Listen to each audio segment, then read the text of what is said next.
When hurricanes strike coastlines with devastating force, when wildfires spread through neighborhoods with terrifying speed, when floods destroy everything families have built and tornadoes tear through towns, leaving nothing but debris, millions of Americans suddenly face overwhelming fear, displacement, and loss.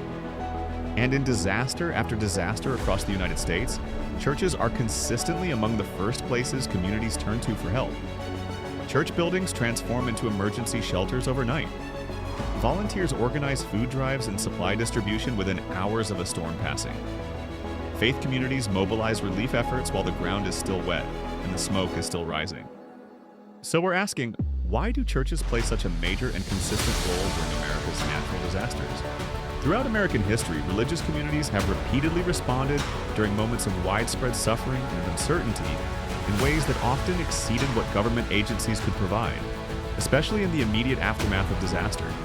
Churches regularly provide emergency shelter when people have nowhere to go, food distribution when supply chains are disrupted, emotional support for survivors processing trauma and grief, volunteer coordination that organizes hundreds of helpers efficiently, and financial assistance for families who've lost everything. Galatians 6:2 commands, "Carry each other's burdens," which many church members take as a direct call to action when neighbors are suffering.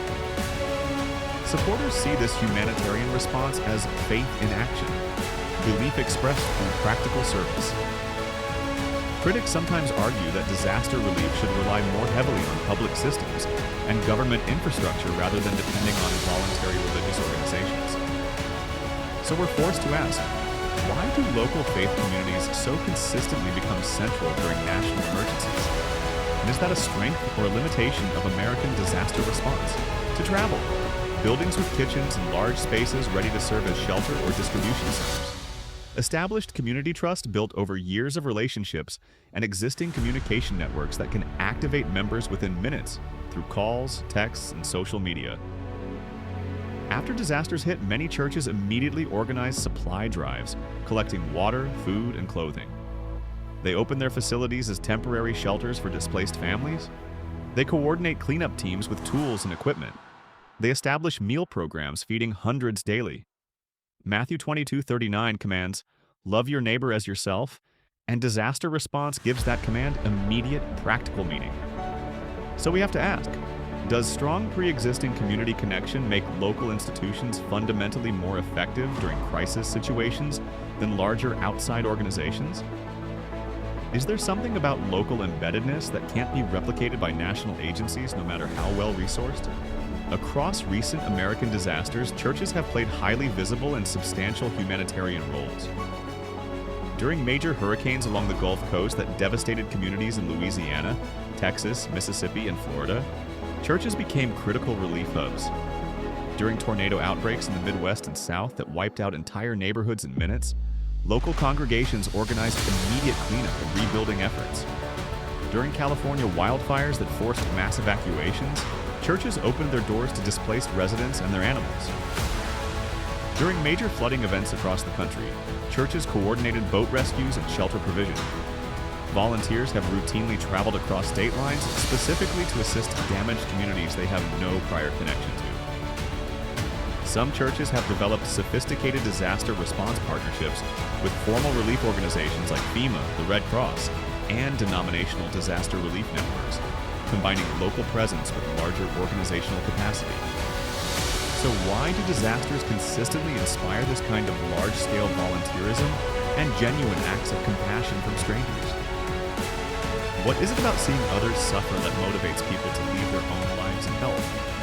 Rose says, survivors deal with profound grief over lost loved ones, homes, and cherished possessions. They experience genuine trauma that affects their daily functioning. They carry ongoing anxiety about future safety. They feel the loss of community and familiar surroundings that shaped their identity. These aren't problems that food and building supplies can address. Matthew 5:4 says, "Blessed are those who mourn," acknowledging that grief deserves recognition and support rather than quick fixes.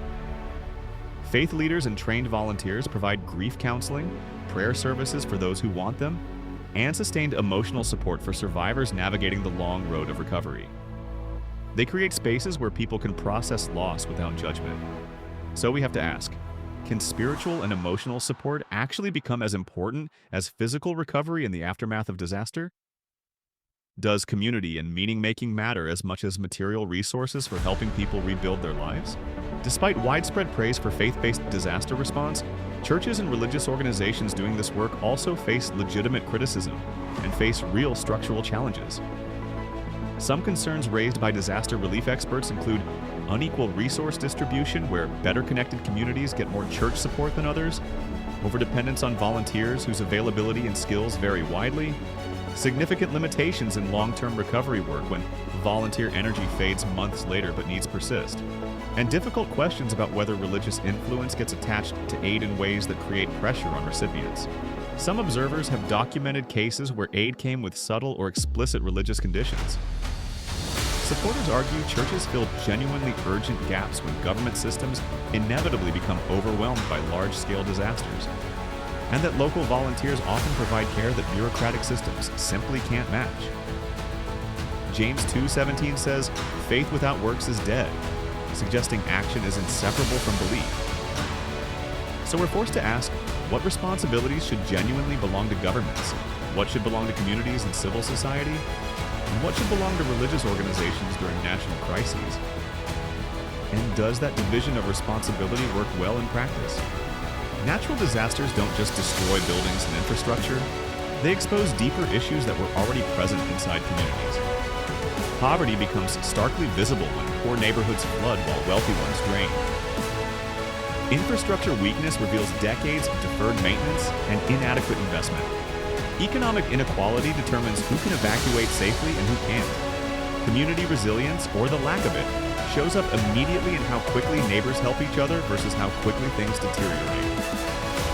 Researchers who study disaster recovery consistently note that it depends heavily on local trust and social cooperation that existed before the disaster struck. Communities with strong social bonds, where people know and trust their neighbors, recover significantly faster and more completely than isolated ones. Churches sometimes become gathering points that help rebuild not just physical structures, but community identity itself, restoring the sense of belonging and shared purpose that disaster disrupts. So why do crises simultaneously reveal both the devastating fragility and the remarkable strength of human communities? And what does that reveal about what communities actually need to function? Hurricanes, more severe flooding, more devastating wildfires? Many communities and policymakers are actively reconsidering how disaster response systems need to evolve. Churches and faith organizations will likely continue playing major roles in this changing landscape through volunteer mobilization at scale, sustained long-term recovery work that persists years after media attention has moved on, community partnerships that combine local relationships with organizational resources, and emergency preparedness programs that build resilience before disaster strikes. Galatians 6:9 encourages, "Let us not grow weary in doing good," recognizing that sustained commitment is harder than initial response. So we're forced to ask, will faith communities become even more important during future crises as disasters become more frequent and more severe? Or will increased disaster frequency eventually exhaust voluntary organization and demand more robust government systems? Both might be necessary. Let me leave you with some important questions. Why do churches so consistently become central during natural disasters in America? Is it theological conviction, community structure, available resources, or some combination of all these? Can local faith communities genuinely provide something that larger national institutions sometimes simply cannot? Something that comes from being embedded in community before the disaster happens? And what do these moments of crisis response ultimately reveal about compassion, human resilience, and our fundamental responsibility to each other when things fall apart?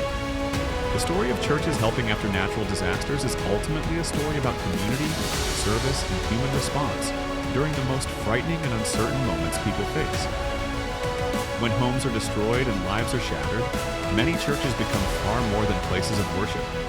They become active centers of hope, tangible relief, and patient rebuilding.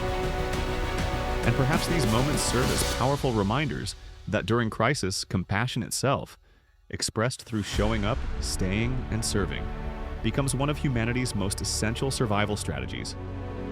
This is the Scholar's Ledger, where history, faith, and power are revealed. Subscribe, share your thoughts in the comments, and join us in the search for truth.